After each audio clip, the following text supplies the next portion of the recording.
All right, so I'm going to utilize a lot of things that happen in my day-to-day as part of my videos. Had an offer accepted for one of my buyer clients, which is awesome in this market, and wanted to talk about terms.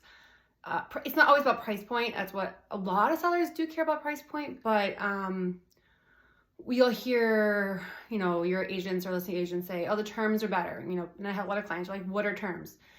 So one is home inspection. Whether you do it or not, keep it for info only or waive it. And your realtor should advise you kind of, what directions that are you should go in and what makes sense to you, because it's varies by client. The other term is, mortgage contingency. This one's a little bit of a tricky one, one that I really don't suggest waiving.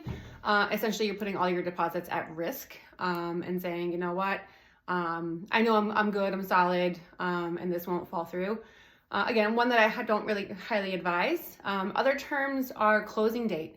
How flexible are you? Do you need to be out of a lease? My buyers actually won their home because we were super flexible with pretty much everything, and especially the closing, because it was important to the seller. We were flexible on closing, and we could do a lease back or use an occupancy. Again, all these additional terms that are part of the offers, not just price point. So you have closing date, purchase and sale date, home inspection, mortgage contingencies, and how flexible the buyer can be with closing. All of those matter. And again, some sellers are just focused on price point. They don't care about the terms, but it's a whole package. It's not just one or the other. And that's why it's important to have your realtor ask the listing agent, what's important to your client? Like, is it investor? Is it pure money? Is it sentimental to them? Do they need more time? Do they need to use an occupancy after we close? Again, all these things factor.